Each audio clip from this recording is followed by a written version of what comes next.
Good morning, good evening, good afternoon, ladies, gentlemen, boys, girls. How are you doing? Whatever place it is you're tuned on to the Life Signatures Radio. This is a daily show on the subjects of purpose, productivity, and resilience. And right now, I'm in the middle of a long series. We started maybe 20 episodes right away back. We started talking about spirit. In fact, actually, even before that, we started talking about raising spirit-led children. Right now, we're talking about the importance of spirit in our crafts, the importance of spirit in our organizations. And we started a mini-series within the larger series where we've been talking about infusing, how we can infuse a spirit into our crafts or into our pursuits or into our organizations. And I can tell you over and over again that everything that is alive has its source, and the source is its spirit. If you remove the spirit from anything, it's dead. This is not a religious message. This is a human message. Humans are spirits. And we're going to discuss much more about that. So it's a daily show on those particular subjects. If you are tuning in for the very first time, this is a motivational, inspirational, and teaching podcast on those three subjects. Stay tuned.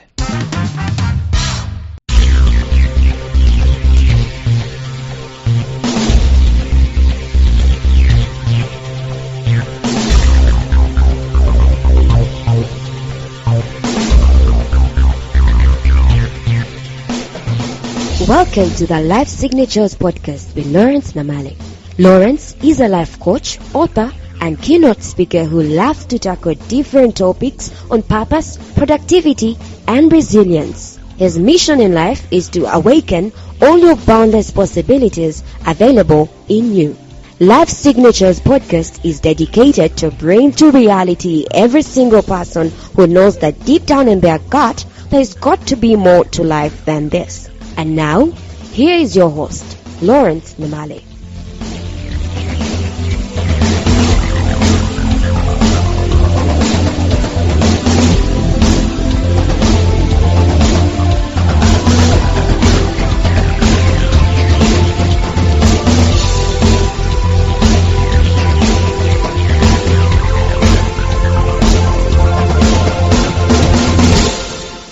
The Bible gives us a very interesting phrase or a very interesting verse actually in the New Testament.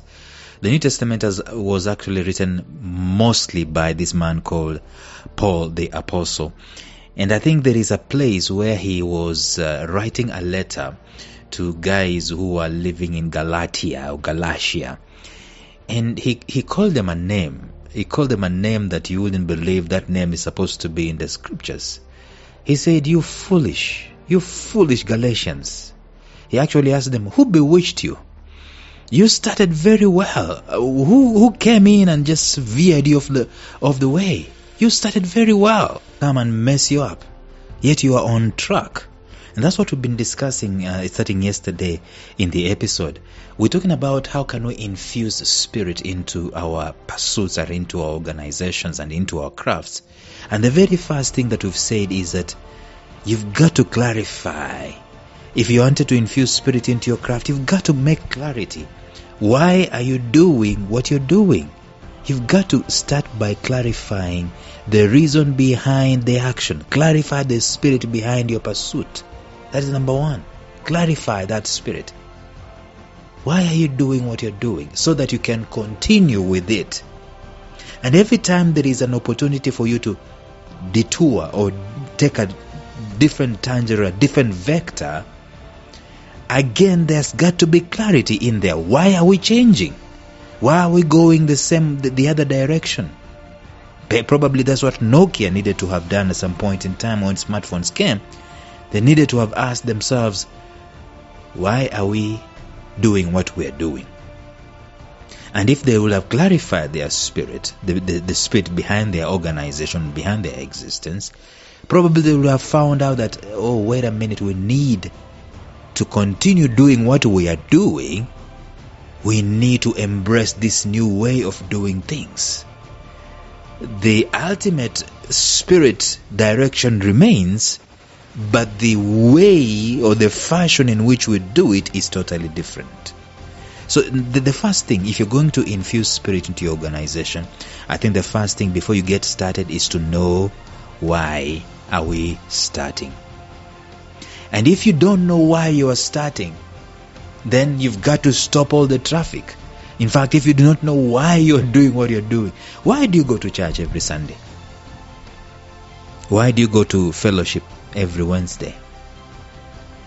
Why do you speak in tongues as a Christian? Why do you pray 5 times a day as a Muslim? Why do you give alms? Why do you do this religious gymnastics? Why? See, sometimes we are handed over these things from the past generations, and we take them hook, line and sinker. We don't even ask. We don't even determine. We've got to ask. We've got to know. We've got to clarify why. And we asked ourselves, we started talking about that yesterday, and by asking, how am I going to know?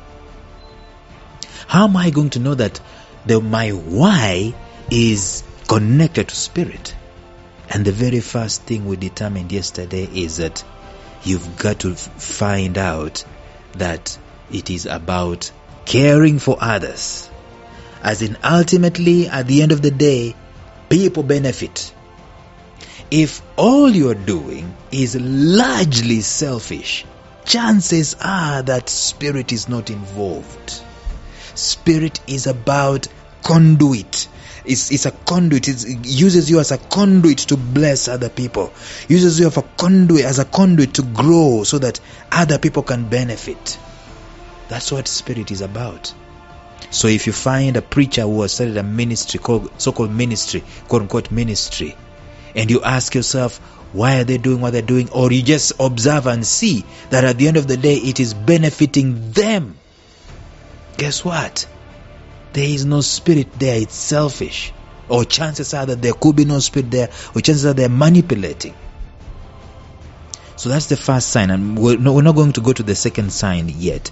We're just going to continue looking at how can I know that what I am doing is in the spirit? How can I know? The first thing is gotta be beneficial to others. Is it doing directly? Is what you're doing, is it directly beneficial to others?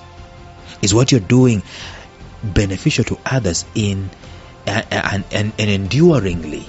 You know, it can be beneficial to others just today as a hook, just like a hook.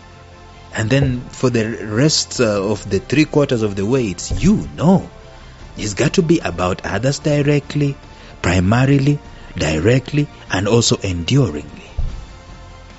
Are other people connected to this thing that you're doing at the end of the day, enduringly? But how do you know that what you're doing is connected to the spirit? When you clarify your why and find that it's in the spirit, how do you know it's in the spirit? Number 2, you're going to ask yourself, is what you're doing primarily for personal material gain? Now, there is absolutely nothing wrong with having personal material gain. There is absolutely nothing wrong with that. In fact, there is a scripture that says, love your neighbor as you love yourself. In other words, the basis of loving your neighbor is the love that you have for yourself. In other words, you've built yourself up so much so that you're now able to love your neighbor. You're able to reach out. You've removed things, bothering you and so on, so much so that you are free to love your neighbor. And I know that's not fully what it says, but it's part of what it says. You cannot hate yourself and love your neighbor. Now, so if what you're doing is basically solely to love yourself, to care about yourself, that is a question mark as far as spirit is concerned. Like we've said, there is nothing wrong with building myself up. There's nothing wrong with sprucing myself up. But if what I'm doing is specifically about that, it's only about that, then there's a question mark at the end of the day. Especially if people are going to be involved and I am the sole beneficiary out of it. It's a problem. Is it a primarily personal material gain? This is the thing. Is it a personal material gain that I'm looking for? Because if we lean into that, there are very many gains that I can be able to put onto myself. When I wake up earlier to pray or to meditate, to spiritually immerse myself, I am going to, spiritually benefit from this. And there is nothing wrong with it, like I've said. In fact, by the way, the more spiritually my cup is full, the more I am able to speak and minister from the overflow to other people. But if what I am engaged in is material gains, is specifically, primarily for my personal material gain, and again, let me say this, there is probably nothing wrong with material gain. If I buy myself, I've always been wanting to buy myself a table tennis equipment, table tennis table and the equipment, and if it's primarily for my personal material gain, could spirit be there really? I am inclined to think not. I am inclined to think not.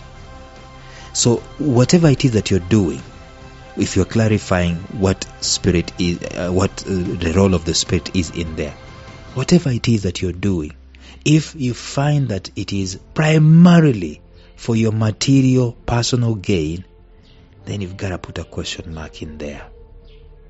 Because spirit is exemplified more on the other end than on you gaining. So tomorrow we're going to look at one more way in which you will find out if what you are engaged in is primarily connected to spirit.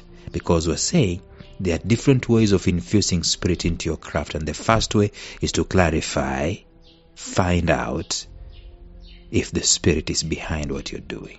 How are you going to know that? That's what we'll be talking about. Stay tuned and bye-bye.